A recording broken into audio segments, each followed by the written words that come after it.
All right, so here we are. Rainey has just been told by Mr. Curtin that he could possibly be an executive one day. So if you've read that chapter, the one I posted a few days ago, you might be thinking, what will happen next? If you haven't read it, you should go back, read that one before we move on to this one called Everything as It Should Be. Take a look at this picture and tell me what you think might be happening. Think about it in your brain. Can see some details, the bucket. I don't think I see Constance anywhere there. Before supper the next day, the mysterious Benedict Society, hopeful for clues, climbed the hill beyond the gym to take a look around. It was quite a high hill, but if you moved at a quick pace, and Kate always moved at a quick pace, even with Constance riding piggyback, you could follow the winding path to the summit in a matter of minutes. This Kate did, with Rainey and Sticky panting along behind her at some distance. By the time the boys reached the top, she was already surveying the area with her spyglass. So I'm wrong here. This is Constance. I thought in my mind she was a little bit heavier, but this is Kate. Doesn't look like a girl to me. Rainey mopped his brow. See anything? Kate shrugged. Grass and rocks, bushes and rocks, vines and rocks, sand and rocks. Lots of rocks, she said, lowering the spyglass. Then, ever so casually, she added, I also found another trap. A trap, Sticky said, glancing all around as if the trap might sneak up and grab him. Don't worry, it's way down there, in a little grassy area behind the Institute Control Building. You can't see it from anywhere else, but if you aim the spyglass over the roof of the classroom building, you can just see it. She offered the spyglass to Sticky, who declined. He didn't care to see any more traps. Rainey took a look, though, and sure enough, from this spot, you could just make out the telltale drapeweed and boulders behind the building. Rainey returned the spyglass to her. I wonder why both traps are right next to a group of boulders. Don't you think it's to make them harder to see? Kate said. By moonlight or sunlight, the drapeweed would almost always be in shadow. Crafty, said Constance. Drapeweed was a perfect choice then, said Sticky. It's a shade-loving plant. Put away the spyglass, Rainey murmured. We have company. 2 helpers had appeared on the path below them, each lugging 2 buckets full of gardening tools. They were making their slow way up the hill, clearing weeds and debris from their paths. As they drew near, they moved wordlessly to the edge of the path so as not to disturb the children. Good afternoon, Rainey said, forgetting that he usually avoided greeting helpers. He was nervous about the spyglass and had wanted to seem casual. The helpers, a man and a woman, glanced at Rainey with fearful suspicion. To ease their worries, he smiled good-naturedly and gave a little wave, then immediately regretted it. The helpers, feeling compelled to reciprocate, stopped walking and set down their buckets so they could wave back. Nice buckets, Kate said. Thank you, miss. They do the job, said one of the helpers, a short, rotund man who looked rather like a bullfrog and sounded even more like one. At the sound of his voice, Rainey started. He knew this man. He took a step closer and peered at the man's face. The helper took a step backward and averted his eyes. Mr. Bloomberg, Rainey said. I almost didn't recognize you. Greatly discomfited,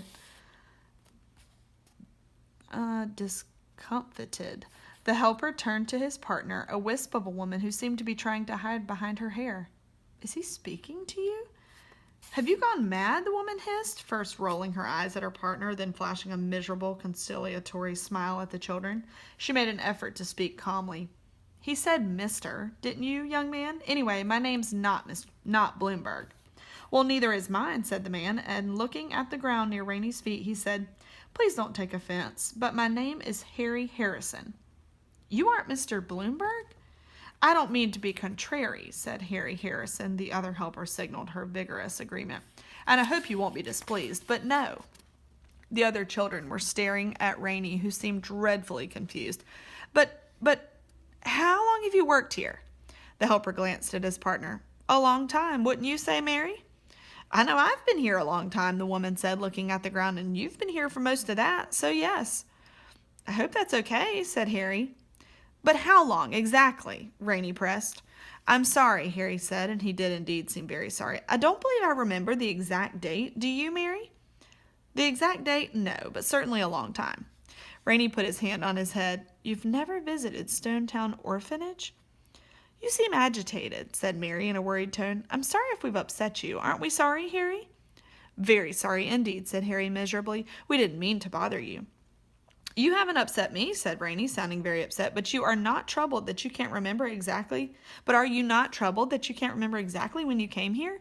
At this, both helpers shook their heads and said, Everything is just as it should be. The children's eyes widened, but the helpers seemed unaware of the oddity of their response. They were only waiting to be dismissed, hoping the children would not abuse them or get them into trouble. I'm glad to hear that, Rainey said at last. He seemed finally to be recovering. He even managed to chuckle and say, I'm sorry, I'm really a dunce. You just look so much like him, this person I used to know. Obviously, I've made a mistake. Nice talking to you, though.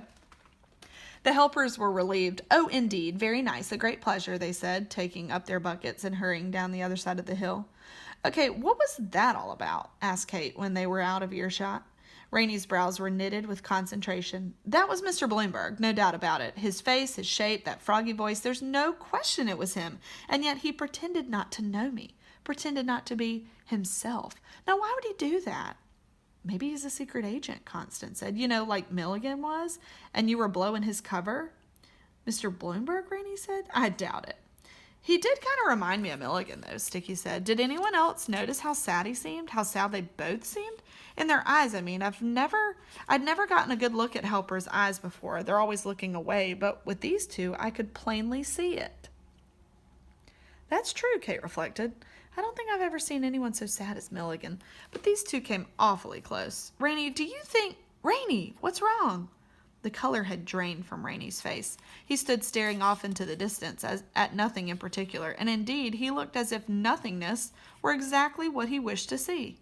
Are you okay? Sticky said. Rainey didn't answer. He had finally come to understand something that would have seemed obvious had it not seemed impossible. Milligan, the missing agents, Mr. Bloomberg.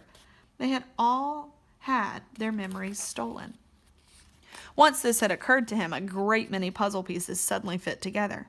When Milligan was captured, he'd thought Mr. Curtin discovered his amnesia, when in fact Mr. Curtin had caused it. That was why Mr. Curtin got so angry when Milligan said his memory was fine. Mr. Curtin had wanted to steal his memory, or wipe it away, or whatever it was that might be done to memories, and then retrain him as a helper, just like the other agents. Mr. Curtin had transformed all those meddlesome people into his own private workforce, and they didn't even realize it. The helpers had been programmed to believe that everything as it should be. But you could see it in their eyes. Their lost lives, their lost families, something inside them missed those things terribly. Rainey, you're worrying us, said Kate. What's the matter? Rainey! At last, Rainey's eyes focused, and he turned to his friends and told them what he'd just realized. Kate, Sticky, and Constance stood dumbfounded, struggling, just as Rainey had, to accept that such a thing was possible. And yet, once you believed it was possible, so many things could be explained. It finally made sense how the special recruits, if they'd been kidnapped, could seem so untroubled. They had been kidnapped, all right. They just didn't remember it. And Charlie Peters? He had seemed so dazed, just like the special recruits on their first day, and then so disturbed when the boys asked him about special privileges. I can't say, he told them. He was disturbed because he really couldn't say. He couldn't remember. This is crazy, but it all seems to fit, Kate said, pacing on their path.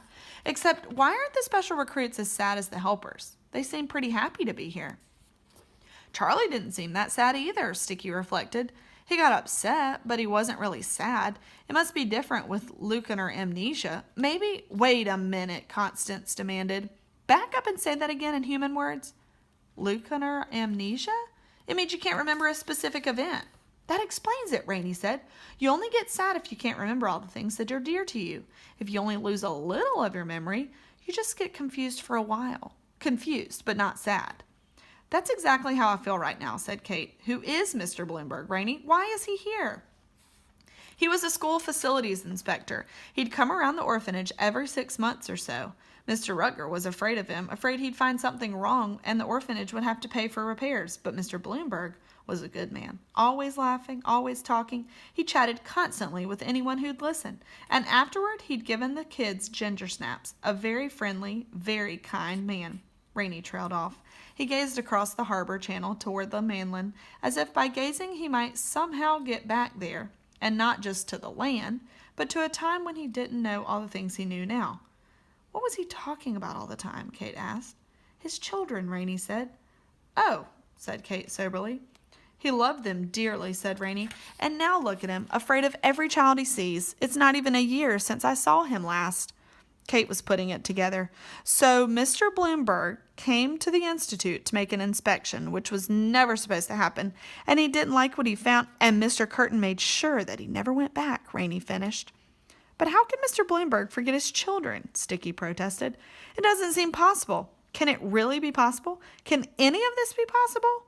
Rainey made no reply. I just can't believe it, Sticky said, wishing he really couldn't.